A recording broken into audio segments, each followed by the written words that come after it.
What's up, baby? Today's show is sponsored by Southern New Hampshire University. Yeah, we talking about proper preparation. We're talking about trying to be better at life. How can we improve, right? Whether we're talking about just as an individual, how do we improve if we're talking about in the job space?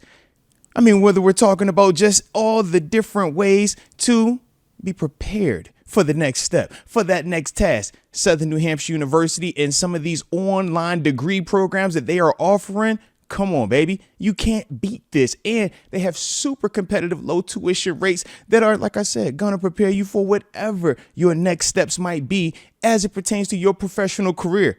It's not too late. I mean, shoot, what you waiting on? I mean, you're watching me, but what you waiting on? Come on, man. You see the link right there, right? snhu.edu/Arthur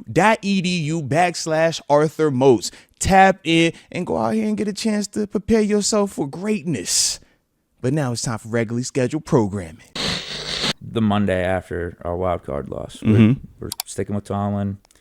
Probably not going to have any major changes, but I know this. We got to give Fields a chance. Like, that's really it. And for the Steelers, that actually might be a big change. That might be a big step for them because, honestly, the Steelers' approach is re-signing Russ and going with Russ. That would be the traditional Steelers approach. How do you see it playing out, though? Maybe it is. Like, earlier on, how do you see it playing out? I don't know. I'm 50-50 right now. Based off Dulac's reports, he's pretty confident it's going to be Fields. Mm-hmm. Then you got Russ going on McAfee yesterday, saying that him and the Steelers are in contract talks, and he's blowing up Twitter, saying how much he loved his teammates, loved the team, loved Pittsburgh. So I don't know. I mean, he's love bombing us. I missed the Twitter. I missed the love bombing us, man. Part of that could be Russ just trying to build up his own value, build up his own leverage, right? Because maybe they're not even having talks. Maybe Russ is just saying that to make it seem like he's valued to teams across the league that may be looking for a quarterback. So I'd say it's 50-50 based off Steelers' traditional approach to a situation like this, plus based off of Russ said on the McAfee show versus, Dulac's reports and him saying that the Steelers are thinking Fields and maybe thinking more long-term with this thing and trying to get the guy with upside, trying to get the guy with talent to live up his potential and potentially be the future for us. I don't know. I'm 50-50 on it. Obviously, I'd say we should do Fields, but I don't know what the Steelers are going to do. Yeah. When I saw the Russ thing, man, I was like, yo, he's telling the truth. But I also like how he just left it there. He don't give a lot of detail. And everybody's going to run with it how they run with it for most of the reasons, man. We want to get to the end. We want the finish line. We want the answer. We want to know, yo, are you coming back? Are you not coming back? Is it Fields? Is it Russ? Like, why are they talking to you? Why haven't they talked to Fields? Like, what's going on? But to me, man, I don't think that he was, blowing smoke or anything like that. Him publicly talking about it, I think for him it's because he had good news, but also it does add to your value league-wide. If, other teams know that you are having conversations, good. But literally, when we talk about the conversation of a contract negotiation for both parties, it's a long process, and this is the start of it. And literally, the contract negotiation part starts when they had that one-on-one meeting whenever the season ends, the day or two afterwards, and they're going to ask him, yo, do you want to be back here? And if he says, yeah, Coach T is like, I want you back here, then that's the first stage of the negotiation. It doesn't mean that the contract is going to get done. It doesn't mean that he actually will be back. But it's just the first initial step of, I think I want to have this go forward. Now let's see, can we make details work?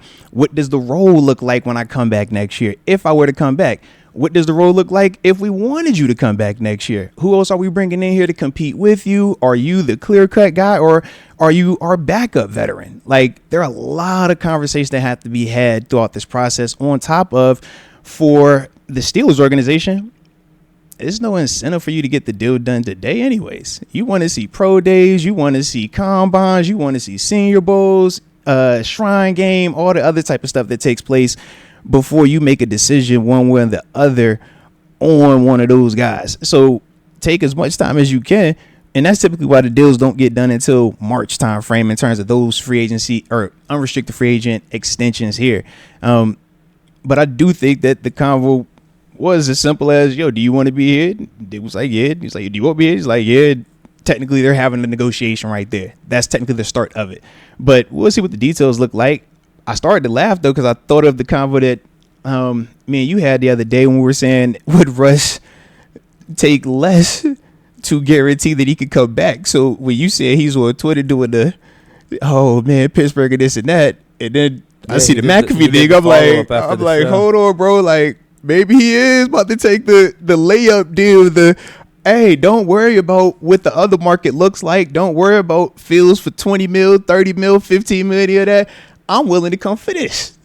It is like, yo, if that number is low enough, we not acting like Russ is this bad quarterback who we ain't feel great about at various points in times this season. If that number is stupid low, the team is for certain going to consider it heavily.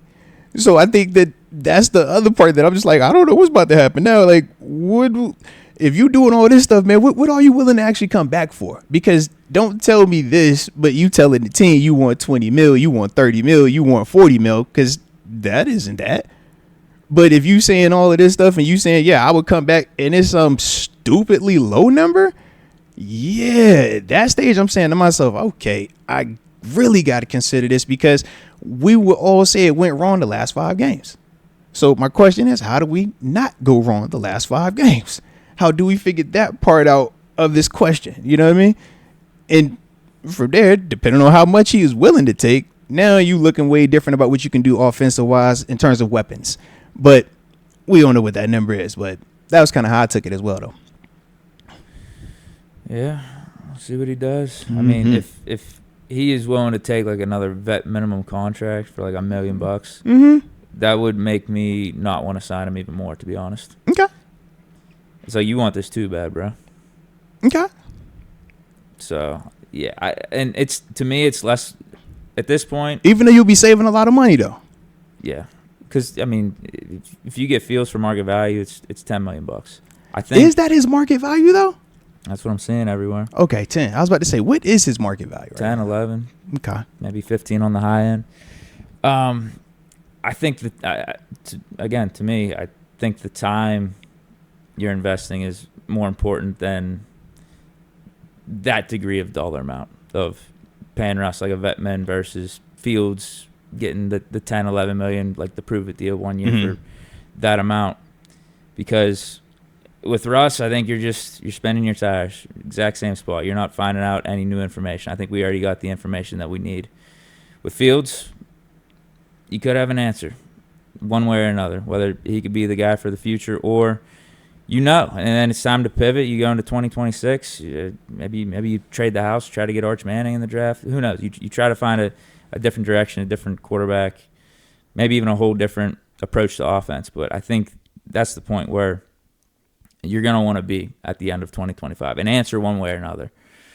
Whereas you kind of, in a way, saw what happened this year. Now we're in this, man, what do we do at quarterback? What do we do? I think we got our answer, at least with Russ, in terms of, like, he's not getting over the hump. He's not beating a Joe Burrow or any of these other guys in the AFC to that degree. I would agree with you there. So it's like, I don't want to waste my time. Let's move off this.